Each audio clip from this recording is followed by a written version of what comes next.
there's a powder that kills ants. Not after a week, not after a day, in hours. It kills cockroaches too, and the pest control industry has spent decades making sure you never find out. That powder sat in a paper sack under my great aunt's sink in a trailer in West Virginia. Every spring, without fail, the kitchen would flood with tiny black ants, hundreds of them trailing over the counter, into the sugar bowl, under the sink. She never called an exterminator. She never bought a single can of Raid. She'd take a pinch of that white, flour-like powder, dust it along the baseboards, and within 3 days, the ants were gone. Completely. I was 10 years old when I first saw it work. 30 years later, I still keep that same powder under my own sink. By the end of this video, you'll know what the powder is, where to buy it for less than $5, and the exact spots to apply it so you never need a chemical spray again. You'll understand why the sprays you're buying right now are engineered to fail, why an entire industry depends on you not knowing about this $3 fix, and what to do this afternoon to keep ants and roaches out of your house for good. This isn't one of those clickbait hacks that works sort of sometimes. This is a physical mechanism, something you can see under a microscope, and it has been working for millions of years before humans even existed. And the scale of the problem is staggering. Ants are the #1 household pest in the United States. The National Pest Management Association tracks this every year. Over 60% of service calls start with ants. That's more than rodents, more than termites, more than bedbugs. Roaches are worse. The American Public Health Association says 63% of American homes have or have had a roach infestation. That's nearly 2/3 of all households. If you've never seen one, your neighbor has.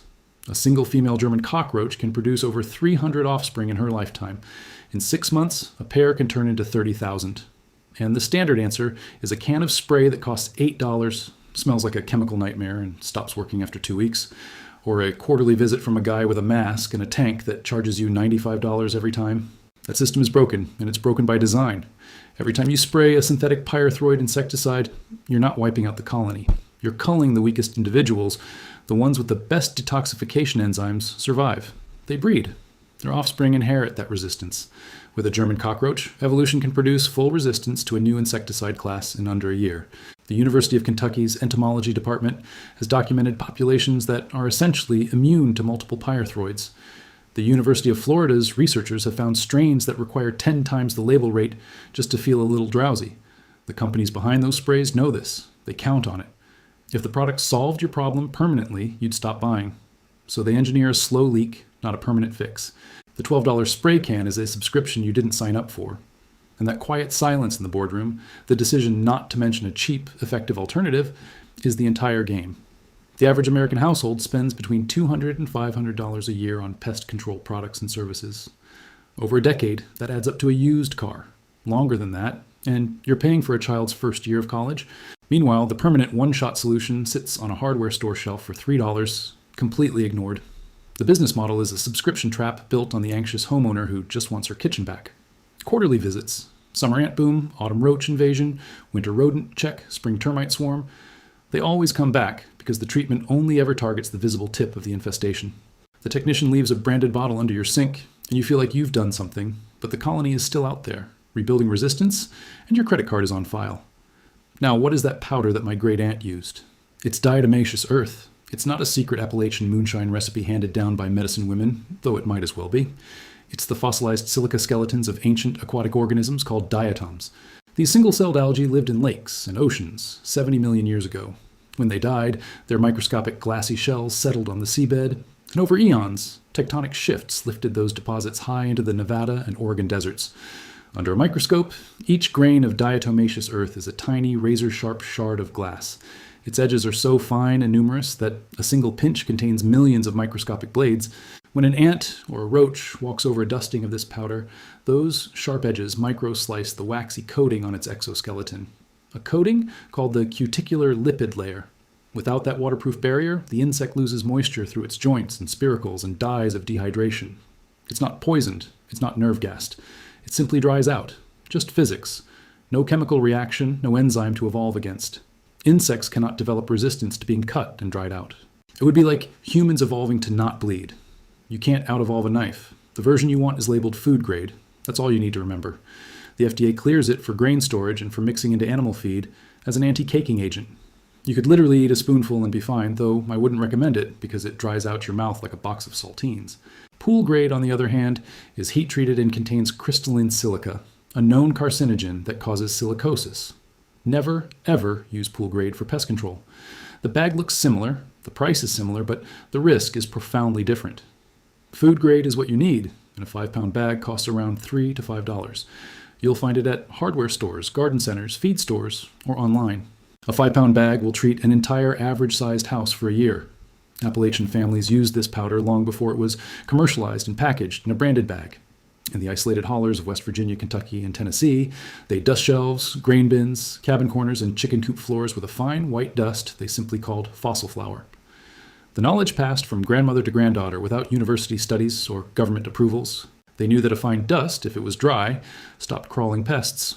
When industrial mining of diatomaceous earth began commercially in Nevada in the early 1900s, the modern product simply validated what those mountain communities already knew. They were applying the principles of physics while the rest of the world was still burning sulfur candles and sprinkling arsenic trioxide around baseboards. That contrast between ancient folk wisdom and the chemical monoculture that followed is stark. Modern neurotoxic insecticides trace their direct lineage to World War II-era organophosphate nerve gas research. Sarin, taboon, and later parathion and malathion were all born from the same chemical tree. Pyrethroids were synthesized in the 1970s to be more stable than natural pyrethrum. All of them work by overstimulating an insect's nervous system until it seizes and dies. Spectacularly effective, yes, for the first generation. But then resistance creeps in, always. Diatomaceous earth never loses its edge. It was lethal 70 million years ago. It's lethal today. So why don't the big pest companies push it? The answer is patent law and recurring revenue. Diatomaceous earth occurs naturally. Nobody can patent it, brand it with a $30 premium, or lock you into a quarterly service contract around it. The U.S. pest control industry is a $22 billion machine built on return visits and contracted services. A technician might personally know that DE works. He might even use it at his own home. But his company doesn't sell it. His manager won't let him mention it, and the corporate marketing materials, all those glossy flyers left on your doorstep, don't include a section called $3 alternative. The silence is a feature, not a bug.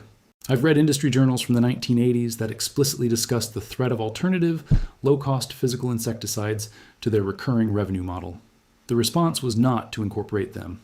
The response was to double down on convenience marketing, fear-based advertising, and relationships with big-box retailers to keep DE relegated to the gardening aisle, far away from the pest control shelf. Now, before you apply the powder, you need to understand ant highways. Ants don't wander randomly. They lay down pheromone trails, invisible chemical maps that guide their sisters from the nest to the food source and back again.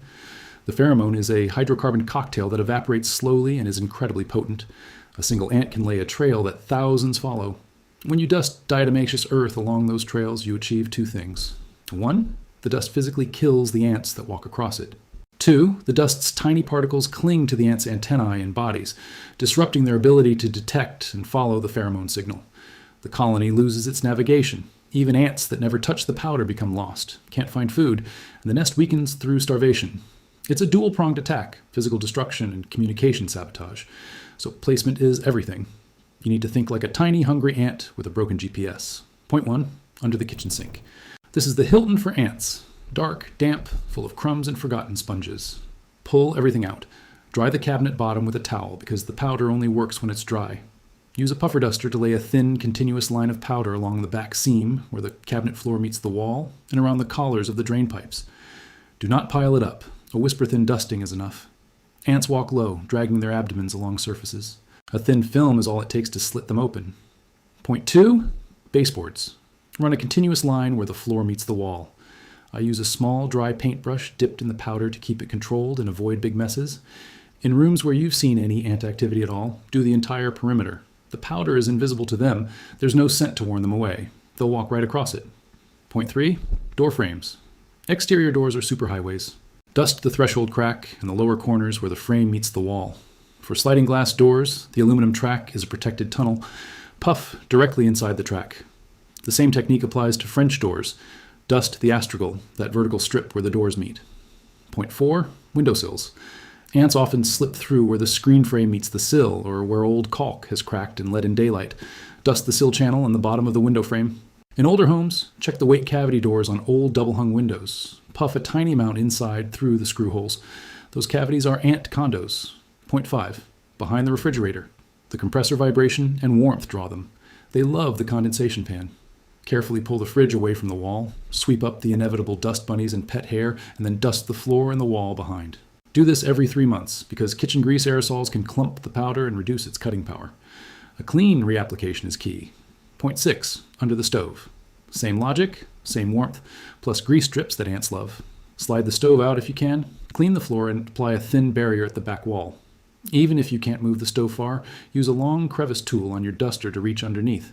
The gap is often wider than you think.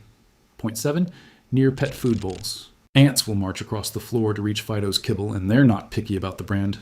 Create a ring of powder around the bowl's placement area, not in the food itself, but a circle about 6 inches out. Use a piece of cardboard as a stencil to keep it neat, then refresh whenever you clean the bowl area. The ants won't cross it. Point 8, inside electrical outlets. Ants use wiring conduits as hidden tunnels behind your walls. They follow the Romex cable from the basement up into the kitchen. Remove the outlet cover, after turning off the breaker, obviously, and take a puffer duster with a fine tip. Give a tiny squeeze of powder into the gaps around the junction box. The dust is dry, non-conductive, and safe. Just a puff is all you need. Replace the cover and you've sealed a secret road. Point 9, the outdoor entry point. Find the ant trail leaving your foundation, follow it backwards to the colony's exit hole, and dust a 6-inch wide barrier across the concrete, soil, or mulch. This intercepts the workers before they ever come inside. Reapply after heavy rain. Those 9 points cover 90% of ant ingress routes. Miss one, and you've left them a door, and ants will find it. Now, roaches. Bigger, more secretive, and they need 3 things: water, darkness, and tight crevices.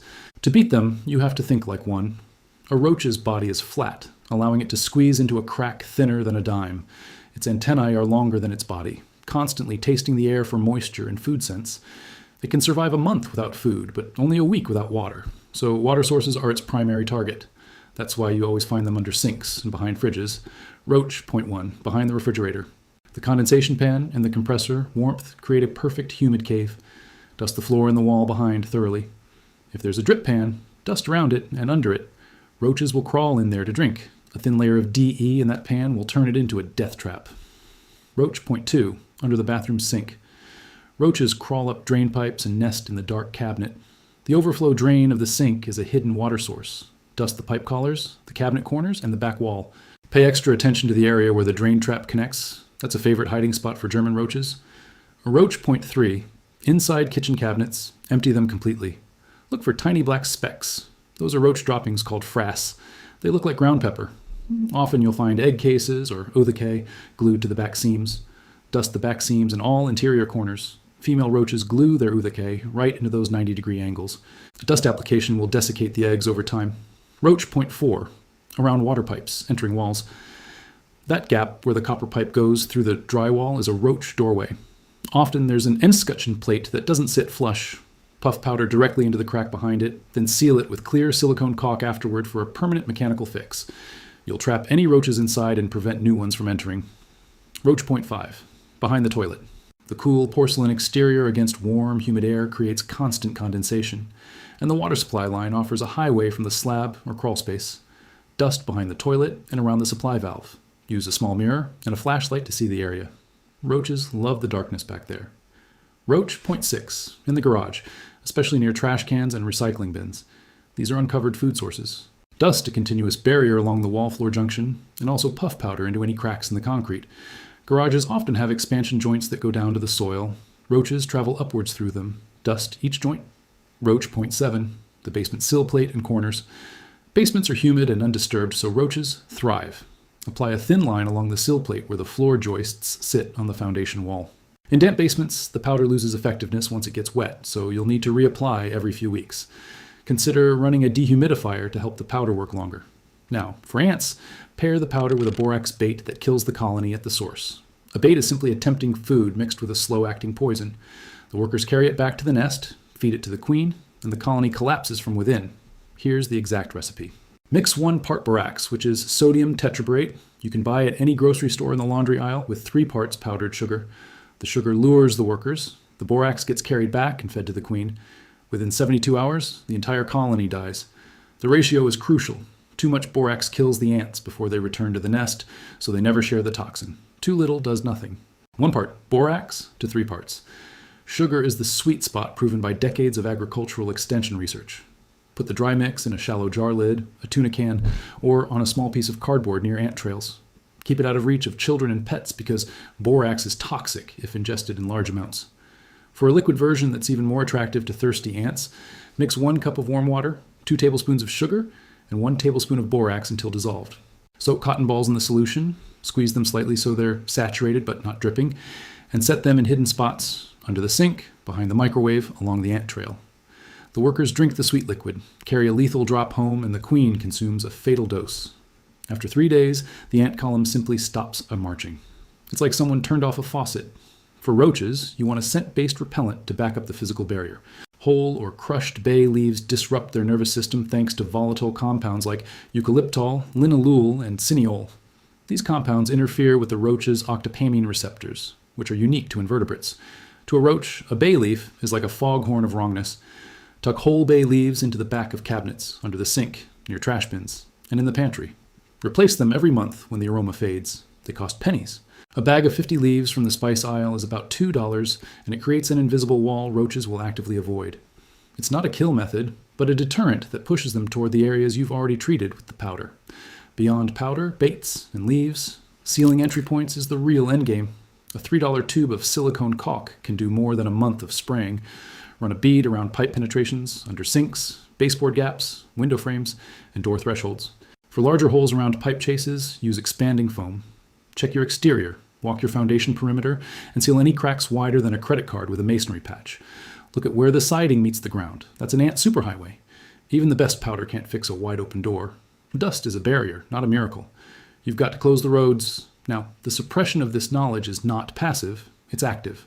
Search ant problem online right now, and you'll see the top results are paid ads for Terminix, Orkin, and local pest control services. The organic results, the ones that look like helpful blog posts, are often articles written by content farms that are owned by the same corporate networks or have affiliate agreements. These articles conveniently recommend professional treatment and list the risks of DIY methods, emphasizing that you might make things worse. The EPA fact sheet on diatomaceous earth exists. I've read it. It's publicly available. But you have to know the term amorphous silica diatomaceous earth to find it among a sea of regulatory documents. University extension bulletins from Kentucky, Florida, and California recommend DE for bedbugs, ants, and roaches, but they're buried on .edu pages, not pushed to your Facebook feed. Industry lobbying groups have fought labeling regulations that would make food-grade DE more visible as a household insecticide, because every 5-pound sack sold from a garden center is a lost quarterly contract. Their marketing doesn't deny DE works. It simply never mentions it. It's a shape of silence that's more powerful than a denial, because you can't argue with a void. So the story isn't that DE is some hidden Appalachian miracle only known to a few. The story is that a $3 bag of fossilized dust is an existential threat to a $22 billion business. And that's why nobody in a crisp pest control uniform with a clipboard and a reassuring smile will ever hand you a bag of diatomaceous earth. They'll hand you a contract. Here's your battle plan for today. Go to any hardware store or go online and search for food-grade diatomaceous earth. In 2026, a 5-pound bag still costs under $5. The price hasn't changed in a decade because it's a mined mineral, not a lab-synthesized molecule. While you're there, grab a puffer duster, a small rubber bulb with a plastic nozzle that lets you blow powder into cracks, for another $5. Total investment, $10. Then take 30 minutes this afternoon. Walk through your house with a flashlight and a notepad. Identify the 9 ant points and the 7 roach points I gave you. Apply the powder methodically, room by room. Do it while the house is dry. The powder loses all potency if it gets wet, so if you just mopped, wait a day. Reapply every 6 months or sooner in humid areas or after a flood. That's it. After that, you never need a chemical spray again. You've just outsmarted a multi-billion-dollar industry with a bag of ancient plankton fossils. The same powder works on bedbugs, fleas, silverfish, weevils, and carpet beetle larvae. But that's a story for another afternoon.